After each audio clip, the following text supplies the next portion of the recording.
আসসালামু আলাইকুম, কেমন আছেন সবাই? সবাইকে রমাদান মোবারক। আজকে একটা ছোট্ট রান্নার ভিডিও শেয়ার করব। আজকে আম্মু ইফতারিতে খিচুড়ি রান্না করেছিলেন। তো খিচুড়ি রান্নার জন্য কড়াইয়ের মধ্যে পেঁয়াজ মরিচ দিয়ে ভালোভাবে ভেজে নিলেন। তারপরে সেখানে মটরশুঁটি দিয়ে দিলেন। তারপরে একটু ভাজা ভাজা হয়ে আসলে সেখানে আলু দিয়ে দিলেন। আলুটাকেও ভালোভাবে ভেজে নিলেন। তারপরে সেখানে আদা বাটা, রসুন বাটা, জিরা বাটা, পরিমাণ মতন হলুদ গুঁড়া আর লবণ দিয়ে ভালোভাবে মশলাটাকে সবজির সাথে মেখে নিলেন। এখানে আম্মু কাঁচামরিচ ইউজ করেছিলেন, এই জন্য আর কোনো মরিচ গুঁড়া দেন নাই। তারপরে চাল দিয়ে দিলেন খিচুড়ির জন্য। চালটাকে ভালোভাবে সবজির সঙ্গে নেড়ে নিচ্ছেন। একটু ভাজা ভাজা হয়ে আসলে সেখানে পানি দিয়ে দিলেন।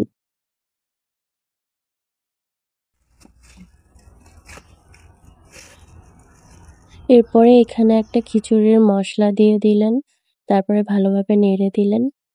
পানিটা ফোটা শুরু করলেই 10 থেকে 15 মিনিটের মধ্যে খিচুড়ি রেডি। এভাবে খিচুড়ি রান্না করলে অনেক ভালো লাগে খেতে। ভিডিওটা ভালো লাগলে লাইক এবং কমেন্ট করবেন।